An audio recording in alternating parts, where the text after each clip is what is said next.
జగద్గురు శ్రీకృష్ణ పరబ్రహ్మణే నమః. శ్రీ శ్రీ శ్రీ విద్యా ప్రకాశానందగిరి గురు పాదుకాభ్యాం నమః. శ్రీరామకృష్ణ గురు పాదుకాభ్యాం నమః. ప్రేమపూర్వక ఆత్మ నమస్కారములు. క్రిందటి భాగములో భగవానుడు భక్తి యోగం అని చెప్పబడేటువంటి ద్వాదశోధ్యాయాన్ని ముగిస్తూ భక్తుల లక్షణాలుగా మనకి 35 సుగుణాలను తెలియచేశారు.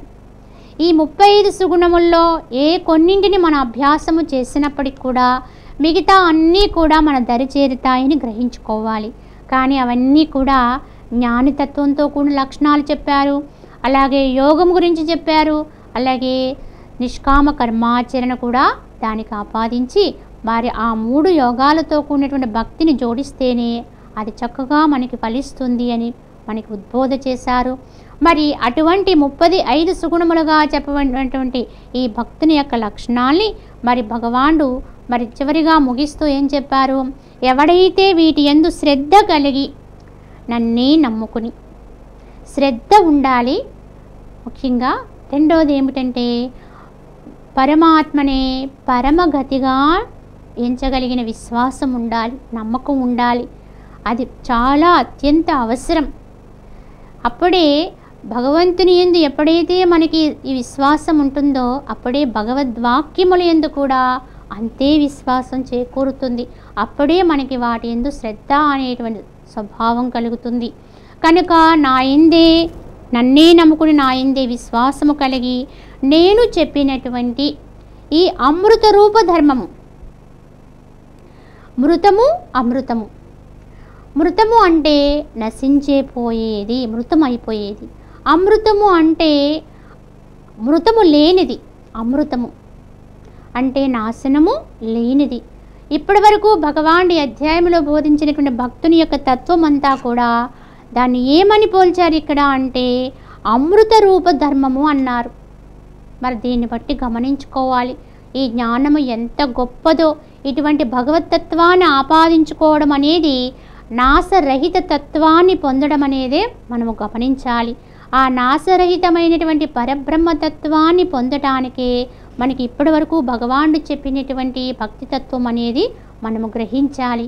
కనుక అటువంటి అమృత రూప ధర్మమును యథారీతి ఎవరైతే ఆచరిస్తూ ఉంటారో ఆయా తత్వాన్ని ఆపాదించుకుంటూ ఆచరణలో పెడతారు. ఆచరించడం అనేది తప్పని ధర్మమే.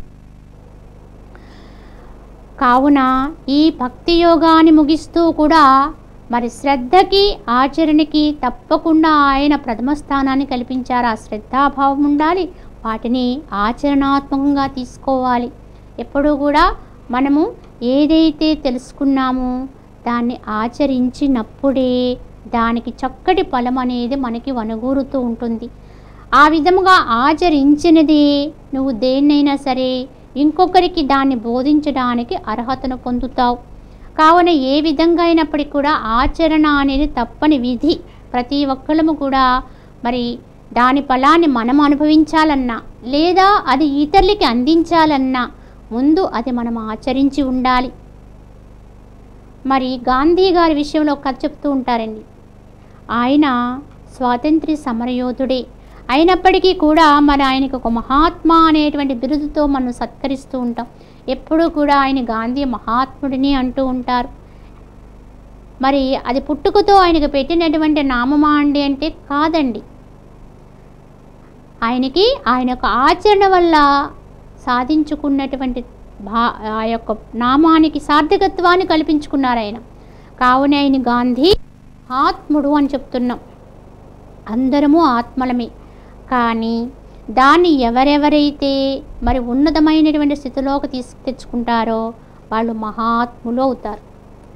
ఆ విధంగా కాకుండా ఆ ఆత్మని ఉద్ధరించుకోలేకుండా అయిపోతాము, దాన్ని అణగదొక్కేసుకుంటూ ఉంటాము, వాళ్ళు అల్పాత్ములు అయిపోతారు.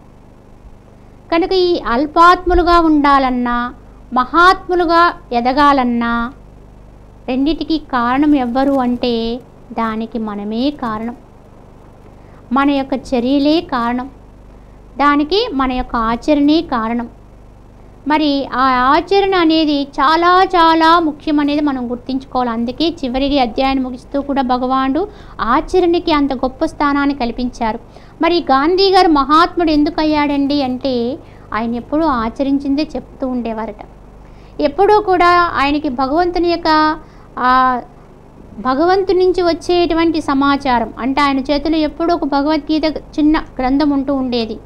దాంట్లో ఉండే ఆయన దాన్ని స్వీకరణ చేస్తూ ఉండేవారు. ఆయనకి ఏదైనా కావలసి వచ్చినప్పుడు ఏదైనా ఒక సందర్భంగా ఆయన ఏమి నిర్ణయం తీసుకోవాలో తెలియని పరిస్థితిలో కూడా ఆయన గీతను ఆశ్రయించి భగవంతుని వందన ఆయనకు మనసుని అర్పించి ఆయన నుంచే సలహాని పొందుతూ ఉండేవారు. ఆ భగవద్గీత ఆయన సందేశాన్ని ఇస్తూ ఉండేది. ఆ సందేశానుగుణంగా ఆయన వర్తిస్తూ ఉండేవారు. అయితే మరి ఆయన ఆచరణకి చాలా ప్రాధాన్యత ఇస్తూ ఉండేవారు. ఒకసారి ఆయన దగ్గరికి ఒక తల్లి తన బిడ్డను తీసుకుని వస్తుందట. వచ్చి ఎందుకు తీసుకొచ్చావమ్మా అంటే ఈ పిల్లలు ఎడతెరిపి లేకుండా ఇంట్లో ఉండేటువంటి బెల్లాన్నంతటినీ కూడా తినేస్తున్నాడండి. మరి వీడికి నేను ఎంత చెప్పినా వినడము లేదు. మీరు గొప్పవారు కదా, మీరు మహాత్ములు కదా, మీ వంటి వారు చెబితే వింటాడేమో అని తీసుకొచ్చానండి అంటుంది. ఇది చాలా చిన్న కారణమే. కానీ గాంధీ గారు అన్నారట ఆయన, అమ్మా సరే ఈ బిడ్డని నీ తీసుకుని ఇంటికి వెళ్ళిపోయి ఒక 10 రోజుల తర్వాత తీసుకురా తల్లి అని చెప్తారు. సరే ఆమె అట్లానే తీసుకెళ్ళిపోయి మళ్ళా 10 రోజుల తర్వాత మళ్ళా తీసుకొస్తుంది. ఆ పిల్లవాడిని ఏదో రకంగా అలవాటు నుంచి మాన్పించాలి కనుక తీసుకొచ్చి మళ్ళా ఆయన దగ్గర తీసుకెళ్తుంది.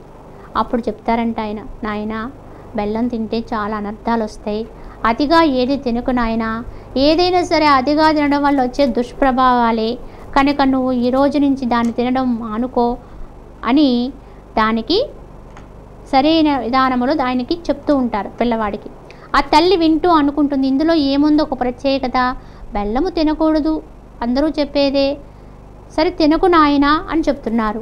ఈ మాట ఏదో ఆయన 10 రోజుల ముందే చెప్పేసి ఉండొచ్చు కదా నేను తీసుకొచ్చినప్పుడు. మళ్ళీ అప్పుడేమో ఇంటికి వెళ్ళిపోమన్నారు, మళ్ళీ 10 రోజుల తర్వాత తీసుకురమ్మన్నారు, మళ్ళీ ఇప్పుడు తీసుకొస్తే ఇంతకీ చెప్పేది ఏమైనా చెబుతారా అంటే ఆ మాటే చెబుతున్నారు ఏమిటి అని ఆమె అడుగుతుందంట గాంధీ గారిని. మమ్మీ మరి నేను 10 రోజుల క్రితం తీసుకొచ్చినప్పుడే నా బిడ్డకి ఈ మాట చెప్పుండొచ్చు కదా, నేను చాలా ప్రయాసపడి అంత దూరం వెళ్ళి మళ్ళీ వచ్చాను, ఇప్పుడు ఏమి చెబుతున్నారంటే తినకూడదని చెబుతున్నారు, ఈ మాట అప్పుడు చెప్పొచ్చు కదా మహాత్మా అంటే అప్పుడు ఆయన అంటాడంట, తల్లి నిజమే నువ్వు అన్నది, కానీ అప్పటికి నేను కూడా బెల్లం తింటున్నాను, మరి తినకుండా ఉండగలమో లేదో తెలియదు కదా, మరి అటువంటప్పుడు ఆ బిడ్డకి నేను ఎలా బోధించేది తినకూడదని. సరే అప్పుడు ఏం చేశాను, నువ్వు వచ్చి వెళ్ళిన తర్వాత ఈ 10 రోజుల్లో నేను అసలు బెల్లాన్ని ముట్టుకోకుండా తీపి దగ్గరికి లేకుండా ఉండి చూశాను. మనం ఉండొచ్చు బెల్లం తినకపోయినా, అంటే తీపిని తినకుండా మనం జీవించవచ్చు అనే విషయం మనకు అర్థమైంది, నాకు అర్థమైంది. మరి అలా అర్థమైంది కనుక నేను ఇప్పుడు చెప్పగలుగుతున్నాను, అలా కాకుండా నేను తింటూ వాడికి నేనేమని చెప్పను, అందుకమ్మా నేను 10 రోజుల తర్వాత నాను అన్నాడంట ఆయన. అప్పుడు ఆమె విస్తుపోతుంది. అంటే చెప్పే మాటకి అంతటి మరి దాంట్లో అంత పటుత్వం ఎక్కడి నుంచి వస్తుంది? ఈ మాట ఎవరైనా చెప్పొచ్చు, కానీ కొందరు అదే మాటని కొందరో చెబితే చాలా ఆ మాటకి చాలా పటుత్వం ఉంటుంది. ఇంతకీ మరి వాక్యం అదైనప్పటికీ కూడా ఆ వాక్యమే వేరు వారి నోటి నుంచి వచ్చినప్పుడు దానికి విలువ అనేది మరి దాంట్లో హెచ్చుతగ్గులు ఉంటూ ఉంటాయి, వేరువేరుగా ఉంటూ ఉంటుంది. మరి ఎలా చేకూరుతుందండి అంటే మాటలు అవే, వాక్యాలు అవే అయినప్పటికీ కూడా ఎవరైతే ఆచరిస్తూ ఉంటారో ఆచరణాత్మక పరులైనటువంటి వారి నోటి నుంచి వచ్చినటువంటి మాట ఏదైనా సరే విలువైనదిగా స్వీకరింపబడుతుంది. అది లోకాన్నంతటికీ కూడా లోకమంతటికి కూడా ఆ మాట సందేశాన్ని ఇవ్వగలుగుతుంది. ఆచరణ లేని వారు ఎంత ఎత్తుగా ఎంతెంతో పెద్ద పెద్ద మాటలు మాట్లాడినా, ఎన్ని మారులు దాన్ని చెప్పినా, గొంతు చించుకుని అరిచినా ఆ మాటలకు విలువ అంతంత మాత్రమే అవుతుంది. ఇది ఆచరణకు ఉండేటువంటి గొప్ప పటుత్వం అంటే అది, దానికి ఉండేటువంటి విలువ అంత గొప్పది కనుక ఎప్పుడూ కూడా మనం ఎవరైనా సరే ఆచరణే ప్రాధాన్యంగా తీసుకోవాలి. అలా ఆచరించిన దాన్నే మనం ఇతరులకి అందించగలుగుతూ ఉండాలి. అందుకే భగవానుడి అధ్యాయాన్ని ముగిస్తూ కూడా మరి ఇంత ఇదిగా చెప్పినటువంటి భగవతత్వాన్ని శ్రద్ధతో ఎవరైతే మరి ఆలకించి నన్నే గతిగా నమ్ముకుని నా యందు భక్తి విశ్వాసములు కలిగి దీన్ని యథారీతిగా ఆచరిస్తారో, వింటారో అని చెప్పలేదండి ఇక్కడ. వింటే ఉపయోగం ఏమిటి? అవేదో విన్నంతసేపు ఆనందంగా అనిపిస్తుందో, ఓ అలా ఉండాలి ఇలా ఉండాలి, చెప్పింది ఎవరు అనేది కాదు ఇక్కడ, ఎంత ఆచరించేవు అనేది కూడా ఇక్కడ చాలా ముఖ్యం. నువ్వు ఆచరించినప్పుడు మరి చెప్పింది చాలా గొప్పవాడే, కానీ నువ్వు ఆచరించలేదండి, అప్పుడు కూడా దానికి విలువ లేదు. చెప్పేవాడు ఆచరించిన వాడైతే ఆ మాటకి విలువ వస్తుంది. అలాగే విన్నవాడు ఆచరిస్తేనే దానికి సార్థకత్వం ఏర్పడుతుంది. కనుక చెప్పినవాడు ఎంత గొప్పవాడు చెప్పిన ఒక్కొక్కసారి విన్నవాడికి దాని ఎందు నిష్ట కలగలేదనుకోండి, అంటే ఆచరణలో పెట్టుకోలేదనుకోండి, ఆ మాట దుళ్ళిపోతుంది. అది సత్యమో అసత్యమో నిరూపణ కాకుండానే అది ఆగిపోతుంది. కావున భగవానుడు ఈ యథారూప అమృత రూప ధర్మమును యథారీతి ఆచరించే భక్తులు అన్నారు. అందుకే ఆచరిస్తే దాని అర్థము మనకి అర్థమవుతుంది. దాని ఫలమేమిటో కూడా మనము ఇక్కడే అర్థం చేసుకోగలుగుతాం, ఇప్పుడే అనుభవించగలుగుతాం. ఈ విధంగా మనము ఆ ధర్మాన్ని స్వీకరించి భగవద్భక్తుగా ఉండే వాళ్ళ లక్షణాలని కనుక మన ఆచరణలోకి తెచ్చుకుని యథారీతి ఆచరణలో పెట్టగలిగితే వచ్చేటువంటి ఫలము కూడా ఇప్పుడే అనుభవించవచ్చు, ఎక్కడో కాదు, ఎప్పుడో కాదు. దానివల్ల వచ్చే ఆనందాన్ని, శాంతిని ప్రతి ఒక్కళ్ళం కూడా ఇప్పుడే అనుభవించి ఆ ఫలమును యథార్థమని నిర్ధారణ చేసుకోవచ్చు. కనుకని ఇది అమృత రూప ధర్మం అని చెప్పారు. అటువంటి ఆచరించే భక్తులే నాకు ప్రేమాస్పదులు, ప్రాణప్రియులని చెప్పారు ఇక్కడ. మరి ఇది ఎంత గొప్ప అర్హతో గమనించండి. ఎందుకంటే భగవంతుడంటే నాకు ఇష్టము, నాకు చాలా ఇష్టము అని చెప్పేటువంటి నరులు చాలామంది ఉండొచ్చు. సహజంగా జీవత్వంతో ఉండే అందరము కూడా దేవుడిని ఇష్టపడుతూనే ఉంటాం, ప్రతి ఒక్కరి కారణం ఏదైనప్పటికీ కూడా. ఇది లోకములో ఉండే విధానమే. కానీ ఇక్కడ ఒక వరం ఇచ్చాడు భగవానుడు మనకి. ఏమిటి అంటే, నేను చెప్పిన రీతిగా ఈ విధముగా ఈ భగవతత్వాన్ని ఎవరైతే తెలుసుకుని భక్తుని యొక్క లక్షణాలుగా చెప్పబడినటువంటి వీటిని తమ ఆచరణలోకి తెచ్చుకుంటారో, తమ జీవితంలోకి ఆహ్వానిస్తారో. ఆచరణలోకి తెచ్చుకోవడం అంటే ఏమిటి అంటే, తన నిత్య కృత్యాల్లోకి, తన నిత్య జీవన విధానంలోనికి ఆ లక్షణాల్ని ఆహ్వానించగలిగి ఉండాలి. అప్పుడే మనము సత్యాన్ని తెలుసుకోగలుగుతాం. ఎప్పుడూ కూడా మనము చదువు అనేది ఎక్కడ చదువుకోవాలండి అంటే పుస్తకాల్లో కాదండి. అలాగే ఆధ్యాత్మ విద్య అనేది పుస్తకాల నుంచి మనం తెలుసుకునేది కొద్ది మాత్రమే. మరి దాని అర్థాన్ని మనం ఎప్పుడు తెలుసుకోగలుగుతామండి అంటే జీవితం అనే పుస్తకంలో చదువుకున్నప్పుడే, జీవితంలోనికి వాటిని ఆహ్వానించి ప్రాక్టికల్గా మనము అవి ఆచరణలో పెడుతున్నప్పుడే. అక్కడ చదువుకుని ఇక్కడ ప్రాక్టికల్లో పెట్టుకోవాలి. అలాంటప్పుడే దాని అర్థం మనకి యథార్థంగా అవగాహనకు వస్తుంది. అక్కడే నేర్చుకోవాలి. ఎక్కడ నేర్చుకోవాలండి సత్యాల్ని అంటే గ్రంథాల్లో ఏమి సత్యాలు నేర్చుకోలేమండి. ఈ జీవితంలోనే వాటిని ఆపాదించుకొని ఆచరణలో పెట్టుకుని తత్ఫలితంగా వచ్చిన వాటిని మనం అర్థం చేసుకుంటూనే నేర్చుకోవాలి తప్ప ఎక్కడో చదివి నేర్చుకోవటం అనేది చాలా, అది వాటి వల్ల స్వల్ప ఫలితం మాత్రమే. కావున ఈ విధముగా ఆచరించే భక్తులే నాకు చాలా ఇష్టలు, ప్రేమాస్పదులు అన్నారు. భగవంతునితోటే మరి ఇటువంటి భక్తుడంటే నాకు చాలా ఇష్టడు అనిపించుకోవాలంటే మరి మనం ఏమి చేయాలి అంటే ఈ భక్తుని లక్షణాలుగా చెప్పబడినటువంటి వాటిని ఆచరించుకోగలిగి ఉండాలి. భక్తి అంటే ఏమిటో కూడా మనం అర్థం చేసుకోగలిగి ఉండాలి. భగవంతుడు చెప్పిన దాంట్లో ఉండేటువంటి పరమ రహస్యాన్ని మనము గమనించుకోగలిగి ఉండాలి. కనుక ఇప్పటి వరకు మనకి తెలుసో తెలియకో భక్తి పట్ల ఉండేటువంటి భావాన్ని మరి అపోహని మనం సవరణ చేసుకోగలిగి ఉండాలి.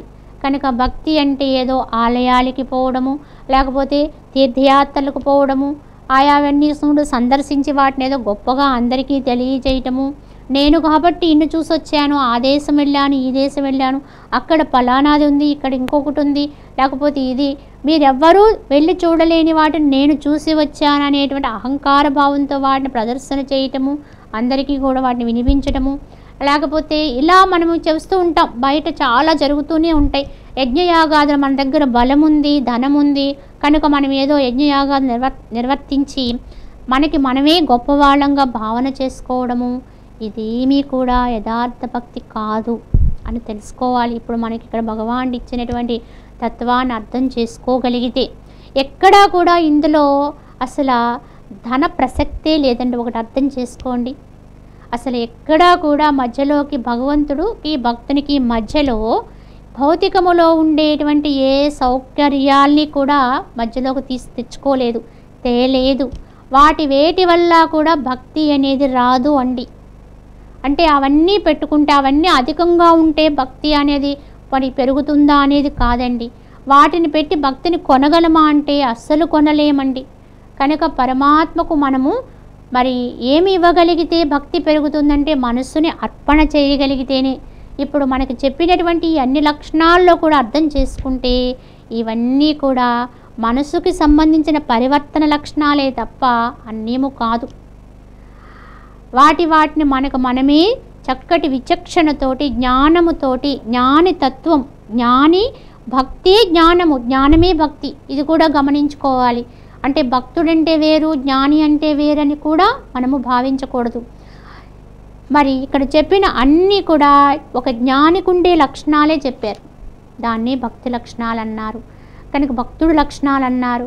కనుక భక్తుడు జ్ఞాని ఇరువురు ఒక్కటే, ఇరువురు కూడా పొందేది కూడా ఒకటే, వారి గమ్యము ఒక్కటే, వారు అనుభవించే ఆనందం ఒక్కటే అని మనం తెలుసుకోవాలి. కనుక మనము అవగాహనతోటి భక్తి యొక్క తత్వాన్ని అర్థం చేసుకుంటూ ఇంతకుముందు మనకున్న అపోహను పక్కకు నెట్టేయాలి. మనకు తెలియక ఓహో భక్తి అంటే ఇలా ఉండడమే భక్తి అనుకుని అవి చేస్తూ సరిపెట్టేసుకుని మనకు మనమే గొప్పగా భావన చేసుకుంటే దానివల్ల మనమే నష్టపోతాము. ఎప్పటికీ పరమాత్మ యొక్క తత్వాన్ని అందుకోలేం, దాని అర్థాన్ని స్వీకరించలేం. కావున ఒకవేళ మనకి తెలియక ఇంతవరకు అలా ఉన్నా ఇప్పుడు దాన్ని సవరణ చేసుకుని భావాన్ని మార్చుకోవాలి. జ్ఞానపూర్వకమైన స్థితిని మనకు మనమే తెచ్చుకోవాలి. విచక్షణ కలిగి ఉండాలి. ఎల్లప్పుడూ కూడా మనసుని అర్పణ చేస్తూ ఉండాలి, పరమాత్మకు అర్పణ చేస్తూ ఉండాలి అనే సత్యాన్ని గమనించుకోగలిగి ఉండాలి. ఈ విధంగా అలా ఎవరుంటారో వాడిని మరి భగవానుడు మనకిచ్చిన వరం ఏమిటంటే, నాకు చాలా ఇష్టడు వాడంటే, నేనంటే వాడికి ఇష్టం కాదు, అటువంటి వాడంటే నాకు చాలా ప్రియము, చాలా ఇష్టము, ప్రాణప్రియము అని పరమాత్మ అన్నారు. మరి పరమాత్మకే ప్రాణప్రియులుగా మారిపోతే ఇంకంతకంటే ఏమైనా భాగ్యం ఉందండి? ఇంకింతకంటే పొందే భాగ్యం ఇంకేమైనా ఉందా అంటే అన్యము లేదనే చెప్పాలి. పరమాత్మకే ప్రాణప్రియులుగా మారిపోయిన వారి యొక్క తత్వమే పరమాత్మ యొక్క స్థితి అనేది ఏమిటో దాంతోనే ఏర్పడిపోతుందంటే అదే తానైపోయినటువంటి స్థితిలోకి వెళ్ళిపోతూ ఉంటాడు. అటువంటి వాడు మరి ప్రత్యేకంగా వాడు ఏ విధంగానూ కూడా తాను నిలబెట్టుకునే అవసరమే లేదు.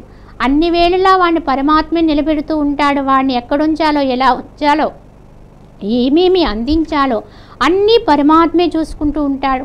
తనకి అంత ప్రియమైన వాడిని మరి భగవానుడు ఎలా ఉంచుతాడండి అంటే ఎన్నో మార్లు భగవానుడు చెప్తాడు, నా భక్తుడు చెడడు అని వాగ్దానం చేసి ఉన్నారు. మరి అటువంటి ప్రాణప్రియమైన భక్తుడిని ఆయన ఎలా నిలబెడతాడో గమనించండి. దీన్ని బట్టి ఎక్కడ ఉంచుతాడో గమనించండి, ఏ స్థాయిలో ఉంచుతాడో గమనించండి. ఇంకా అంతకంటే గొప్ప వరం మరొకటి లేదండి. ఇంకా వాడు తన కోసం తాను ఏమీ చూసుకోవాల్సిన అవసరం లేదు. ఒక అల్పమైన వాణ్ణి అంత ఉన్నతమైనటువంటి స్థాయిలో తీసుకెళ్ళి అక్కడ కూర్చోబెడతాడు.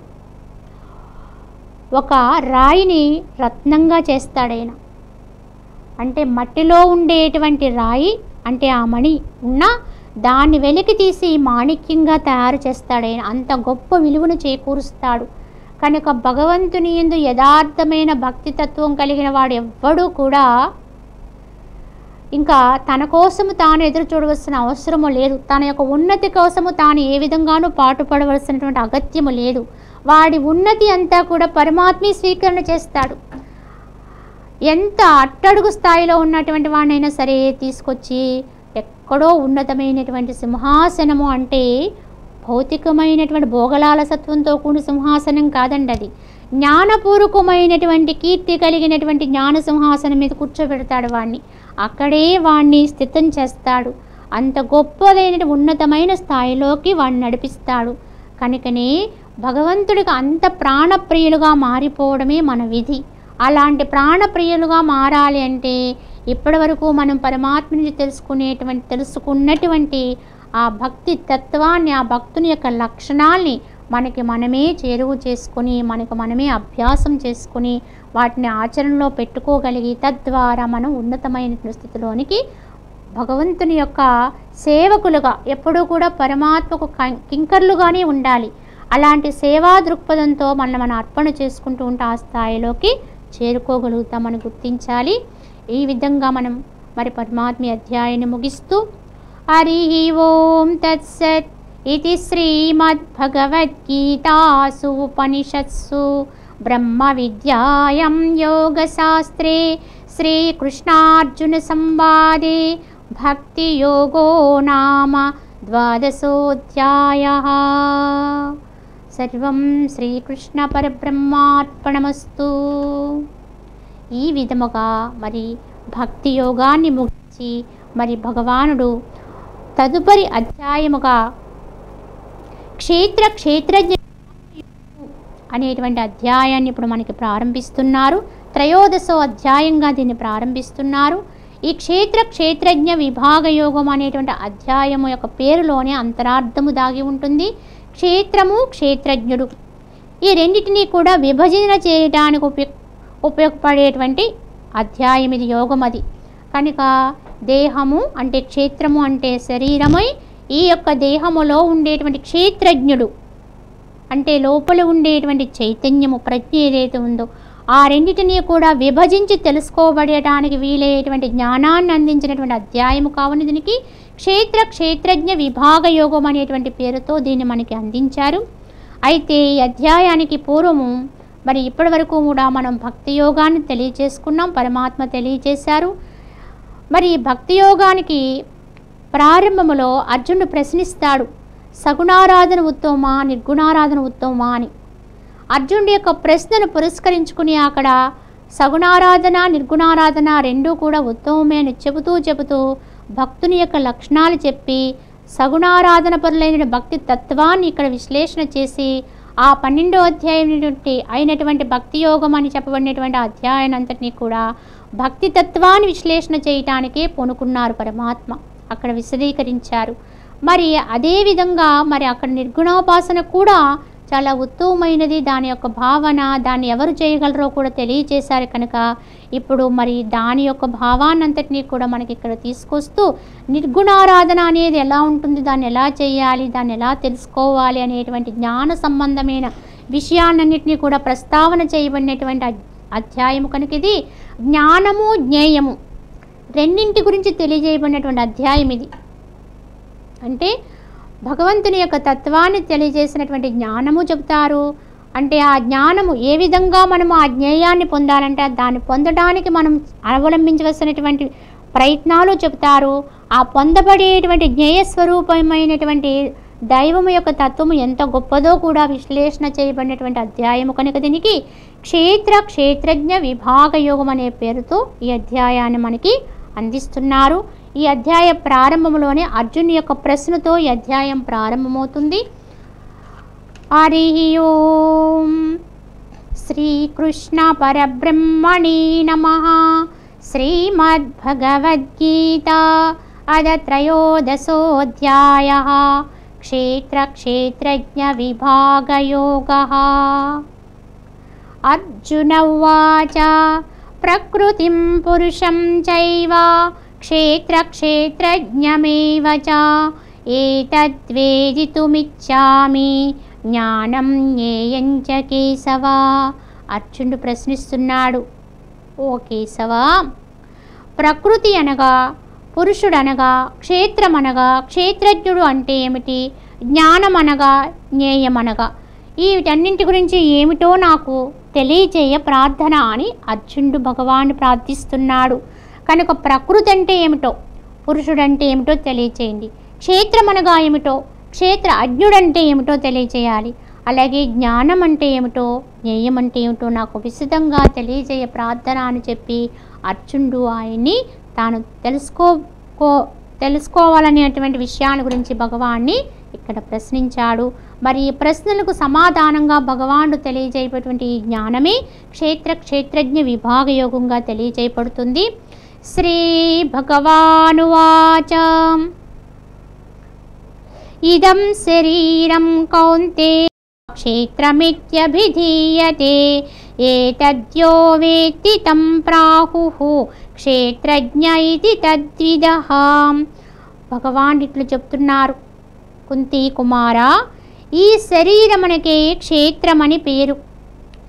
ఈ క్షేత్రమును ఎవడు తెలుసుకునుచున్నాడో వాడే క్షేత్రజ్ఞుడని అనుభవవేత్తలు చెప్పుదురు అన్నారు. క్షేత్రము అంటే ఏమై ఉన్నదని చెప్పారు ఇక్కడ భగవానుడు అంటే దేహమే క్షేత్రం అన్నారు.